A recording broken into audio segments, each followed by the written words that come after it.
This week, Hosni Mubarak hosting Shimon Peres. Isn't the fact that Palestine is less important now than it ever has been to Arab leaders? On the contrary, I would say it's always as important, if not even so more. I'm not surprised by the meeting of Mubarak with Peres. It's not a new normalization by Egypt. Egypt is a country that made peace with the Israeli side in 77, 79 during the Sadat initiative of the late 70s. So that's a not new additional acquisition and gain and achievement by the Israelis. It's an old achievement.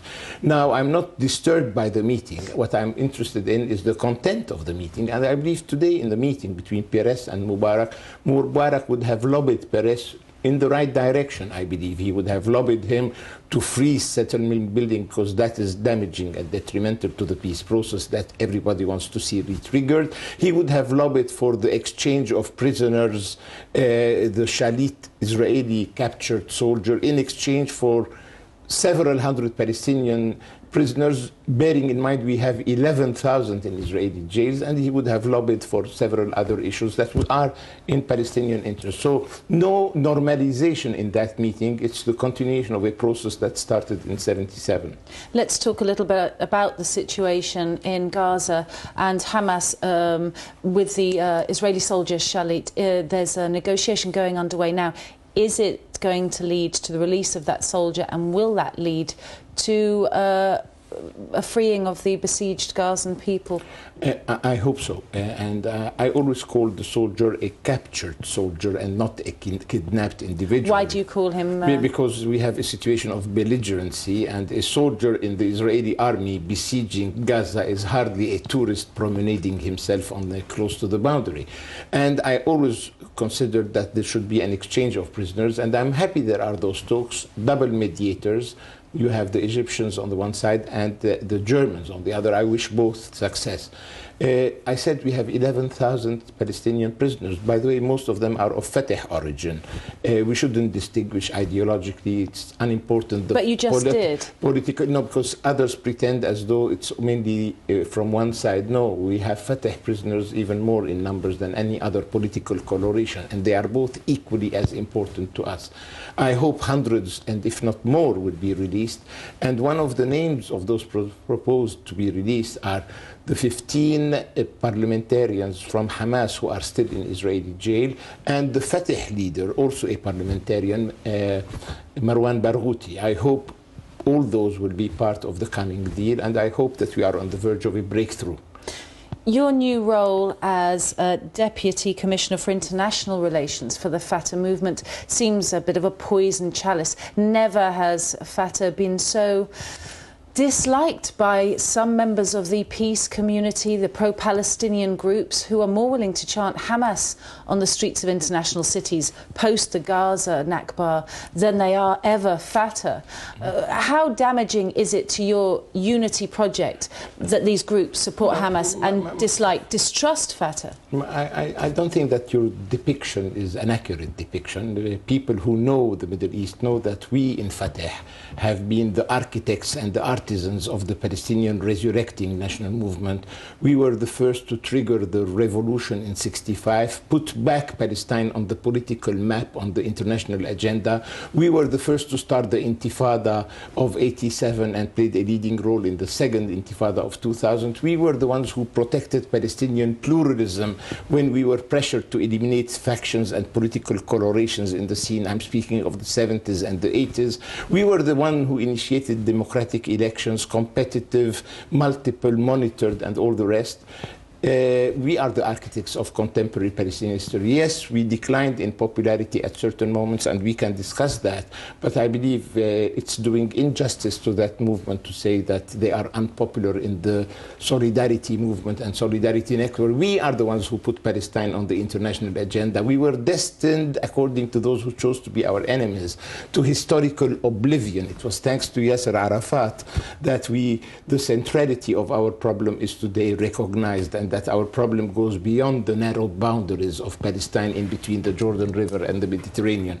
And let me tell you, I advise our supporters, including here in London and in Tehran, not to take sides, because It's not a helpful attitude to the people they are supposed to be supporting. Today, the best support to the Palestinian people is to encourage us towards reconciliation. And reconciliation means that we make it difficult for the Israelis to take advantage of the atomization and the fragmentation that our society has suffered from. Whoever is not playing a positive role towards Palestinian reconciliation is not helping the Palestinian people, whatever the phraseology and the discourse. Fine, let's talk a little bit about this fragmentation, because during the first days of the Israeli attack in December and January of this year, Mahmoud Abbas did not come out immediately condemning Israel. His first words that hit the international scene were criticism of Hamas. How do you think that helps unity form? First of all, he criticized from the very first moment Israeli aggression and the war they waged, ferocious and savage. The first words the people of Gaza took in were his words against Hamas. Any objective analysis of the days that led to that war would tell you that the Hamas did not behave very responsibly, in the sense that they gave the pretext for the Israelis to do this disproportionate retaliation, etc. And let me tell you, when you see the figures of the confrontation, you have an idea on who had an interest in having that military confrontation and who had an interest in avoiding that military confrontation. I'm in favor of resistance, and I always say the choice for us Palestinians is not between resistance and non-resistance. The choice we have is on the modality of expression of our resistance. And on the military level, I believe the wisest military decision we can take is to avoid military confrontation because of the disproportion of forces. We had in that war on Gaza 1,400 fatalities. The Israelis had 10 fatalities, 6 through friendly fire. And there weren't hidden casualties that the Israelis have hidden, because they cannot hide their casualties. So that was a disproportionate war. Throwing those rockets that any serious Hamas interlocutor I have know that they are meaningless militarily, aimless, shot at random, and you don't know where they are going to end, giving the pretext for the Israelis to deploy all their weaponry, with the world looking impotently on this tragedy. I believe that President Abbas criticized and condemned the Israelis for their brutal, unnecessary war, but had words of criticism for Hamas to have offered the pretext, the unnecessary pretext, for the Israelis. The proof is that today Hamas is very keen on pacification between Israel and the Gaza Strip, because they know the disproportionate retaliation. Let me stop you there. I disagree with Hamas, who still hopes for an escalation on the West Bank, hoping to implicate the authority and project the image that they might be in connivance with. With due respect, you seem again a Fateh member who is pouring scorn on Hamas and angry about their pathetic rockets that do no good. But let us remember, wasn't it Israel that broke the ceasefire that was then the pretext on which they could invade and attack Gaza? I am there to condemn Israeli misbehavior from day one until today. The Israelis are not interested neither in peace nor in pacification.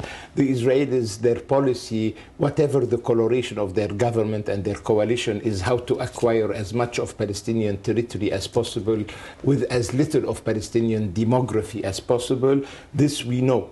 The question is now, how should we act and react? I am in favor of us today, national reconciliation, national cohesion, and adopting en masse the strategy of popular non-violent struggle. I believe that's the most efficient tool of expression that we have. This is what will make the Israeli society blush of shame for what they are perpetrating. This is what will mobilize all our supporters around the world. This is what will demobilize those who still want to find reasons to continue unconvincingly to support the Israeli side. I believe in popular non-violence.